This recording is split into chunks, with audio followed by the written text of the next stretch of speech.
अस्सलाम वालेकुम। प्रोफेसर खालिद महमूद खान।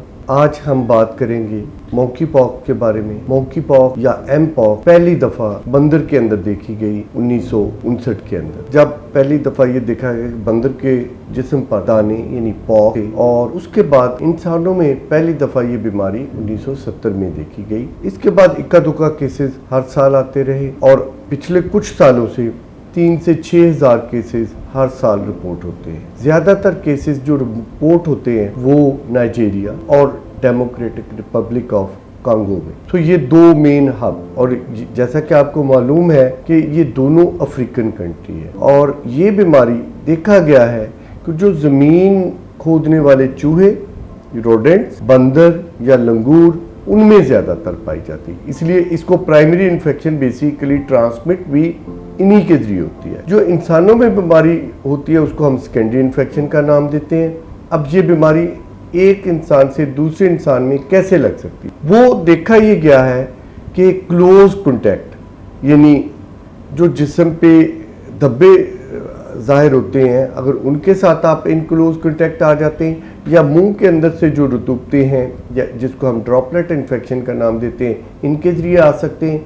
फिर प्रोलॉन्ग क्लोज कॉन्टैक्ट यानी सेक्सुअल कॉन्टैक्ट किसी मरीज के साथ है तो उससे भी ये बीमारी ट्रांसमिट हो सकती। इसी तरह माँ से बच्चे के अंदर भी आम तौर पर देखा यह गया है कि इस बीमारी का इंक्यूबेशन पीरियड यानी जिसमें उस मरीज को बीमारी जाहिर नहीं होती वो तकरीबन 3 से 21 दिन के दरमियान है। लेकिन इस दरमियान या इस दौरान उस मरीज के जिस्म के अंदर वायरस मौजूद होता है, लेकिन बीमारी की कोई अलामत नहीं देखी जाती।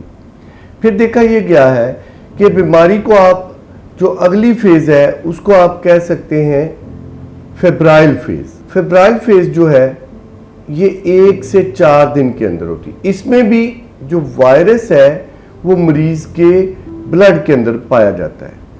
अब ये जो फेब्राइल फेज है 1 से 4 दिन के दौरान हो सकते हैं। इसमें सर दर्द हो सकता है, सर दर्द के साथ साथ हेडेक और कमर दर्द या जिस्म में दर्द है। अब आप कह सकते हैं कि ये तो तकरीबन जितनी भी इन्फेक्शन है, जैसे टाइफाइड है, जैसे मलेरिया है, जैसे डेंगू है, उन सब में शुरू में अलामात इसी तरह की होती।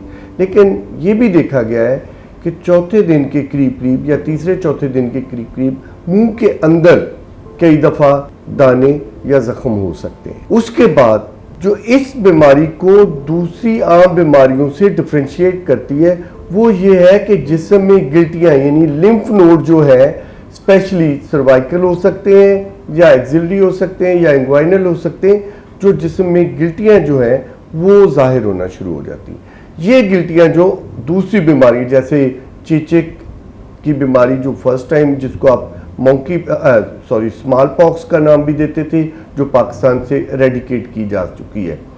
फिर जो इन दिनों दूसरी बीमारी है उसको हम कहते हैं चिकन पॉक्स या लाकड़ा काकड़ा। उसमें भी दाने होते हैं और इस बीमारी में भी दाने होते हैं। दोनों में फ़र्क है। दोनों में मेजर फ़र्क क्या है कि इस बीमारी में जो दाने होते हैं उनके साथ जिस्म के लिम्फ नोड जो हैं वो बढ़ जाते हैं। फिर जो दाने हैं इनकी भी कुछ इकसाम है। शुरू में मैक्यूल यानी जस्ट जिल्द पे धब्बे होते हैं, फिर उसके पस वाले दाने बन जाते हैं जिसको आप वेजिकल या पास्ट्यूल कहते हैं।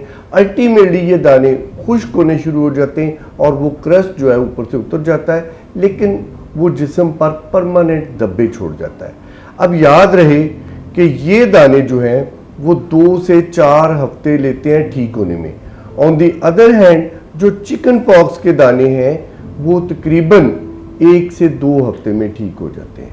सो एक डिफरेंशिएटिंग पॉइंट ये है। एक और डिफरेंशिएटिंग पॉइंट ये है कि जो चिकन पॉक्स के दाने हैं, फर्ज करें आज किसी के मुंह के ऊपर एक आध दाना अपीयर हुआ, अगले दिन उसकी कमर पे हो रहा है या जिस्म के किसी और हिस्से पे हो रहा है, सो वेवी फॉर्म में। ऑन दी अदर हैंड जो मंकी पॉक्स के दाने हैं वो एक वक्त में ही पूरे जिस्म पे अपीयर होना शुरू हो जाते हैं। देखा यह गया है कि तकरीबन 95% लोगों में चेहरे पे ये दाने होते हैं।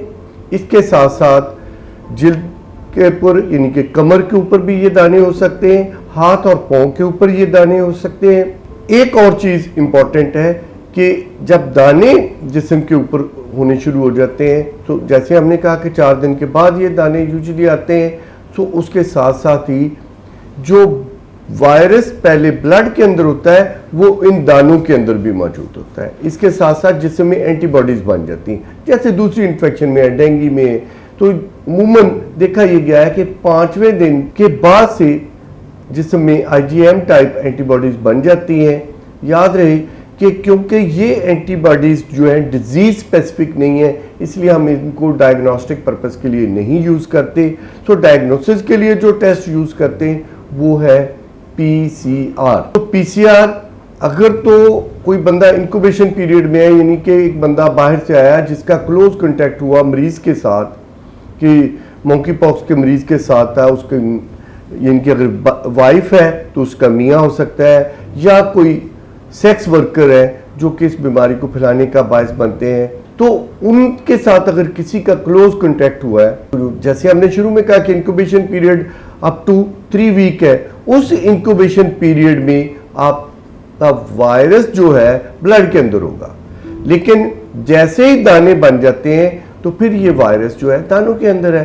सो लिहाजा जब दाने अपीयर होंगे तो आप PCR लेंगे उन दानों से, उसके जिल्द ले सकते हैं, पस ले सकते हैं, या राउंड टिश्यू जो है वो ले सकते हैं। एक चीज़ याद रहे कि ये बीमारी आम तौर पर मामूली नोयत की है, सिर्फ दाने होते हैं जो अल्टीमेटली ठीक हो जाते हैं। किन लोगों में ज़्यादा है? जिनकी इम्यूनिटी कम है, जैसे बच्चे हैं, या वो लोग जिनको शुगर है, या जिनको कोई को इन्फेक्शन है, HIV है, हेपेटाइटिस B है, C है। ये मरीज, इनकी इम्यूनिटी कम होती है और इनमें ये बीमारी होने के चांसेस ज़्यादा होते हैं। सो इस बीमारी से फिर बचा कैसे जाए? एक तो आप अपना मदाफ़ती निज़ाम उसको मजबूत करें। उसको कैसे कर सकते हैं आप? अच्छी खुराक लें। अच्छी खुराक के साथ साथ आप विटामिन D का इस्तेमाल कर सकते हैं। जैसे हमने देखा कि कोविड के दिनों में भी हमारी बहुत सारी रिसर्च आई कि हमने जब भी विटामिन D का इस्तेमाल किया तो डिजीज़ की सीवियरिटी कम हुई। याद रहे कि मंकी पॉक्स की एज सच कोई भी स्पेसिफिक दवाई नहीं है, सिर्फ वो अद्वियात जो हम दूसरे वायरसेस में, जैसे वेरियोला है या कोई और वायरस है, उनकी जो रिलेटेड जो एंटीवायरल है वो वाली दवाइयाँ हम यूज़ कर सकते हैं। इसके साथ साथ इसकी वैक्सीन है। अगेन मैंने कहा कि वैक्सीन वही वाली है जो मंकी पॉक्स के अंदर हम इस्तेमाल करते हैं, और that give protection around 80 to 85%। एक और चीज़ यहाँ मैं ज़रूर कहूँगा कि कुछ बीमारियाँ, जैसे चूहों की बात की तो चूहों से एक बीमारी ताउन की बीमारी या प्लेग की बीमारी थी, तो ये बीमारी भी उससे मिलती जुलती है, क्योंकि उसमें भी लिम्फ नोड होते हैं, लेकिन उसमें लिम्फ नोड तो इनलार्ज होते हैं, बुखार भी होता है, लेकिन उसमें दाने मंकी पॉक्स की तरह के नहीं बनते। सो सबसे पहले तो हमने इस बीमारी से डरना नहीं, हाँ हमने इसके खिलाफ अगर खुदा न खास्ता आ जाती है तो लड़ना है, और अपने आप को और अपने प्यारों को हमने इस बीमारी से बचाना है। वो कैसे? कि अगर तो कोई ऐसा शख्स जो बाहर से आया है, उन ममालिक से आया है, यानी जैसे मैंने कहा कि अफ्रीकन कंट्रीज, स्पेशली नाइजीरिया है, कीनिया है, कांगो है, इन ममालिक से अगर आता है और उसकी जो लाइफस्टाइल है वो भी थोड़ा सा डिफरेंट है, इनके सेक्सुअल कांटेक्ट है उसका किसी ऐसे मरीज के साथ, तो उसको चाहिए कि वो 3 हफ्ते के लिए अपने आप को अवॉइड करे दूसरे लोगों से। और खुदा न खास्ता अगर किसी को अलामत है तो उसको आइसोलेट किया जाए। अगर दाने हैं तो उनके ऊपर गॉज पीस किया जाता है। एक और चीज़ है कि हमारे यहाँ एक लोशन अवेलेबल है, अगर दाने बन जाते हैं, क्योंकि दानों के ऊपर खारिश होती है, वो लोशन लगा सकते हैं। या ओट मील बाथ, यानी कि आप नीम गर्म पानी में थोड़ा सा ओट मील है उसको भिगोएं और वो ओट मील को स्किन पे लगाएं, तो उससे भी आप खारिश से काफ़ी हद तक बच सकते हैं। इसके अलावा अगर खुदा न खास्ता आपका किसी ऐसे मरीज से रब्ता हो जाता है कि जिसको मंकी पॉक्स है, तो फिर आप इमीडिएटली अपने आप को आइसोलेट करें विदिन 4 डेज और अप टू 2 वीक, यानी 4 दिन से 14 दिन के दरमियान आप वैक्सीन लगवाएं। जो ये वही वैक्सीन है जो हम स्मॉल पॉक्स में यूज़ करते हैं। वैक्सीन और उसके साथ साथ इम्यूनोग्लोबुलिन का इस्तेमाल, ये आपको इस बीमारी से काफ़ी हद तक बचा सकता है। अल्लाह मियाँ आपका हामी नासिर।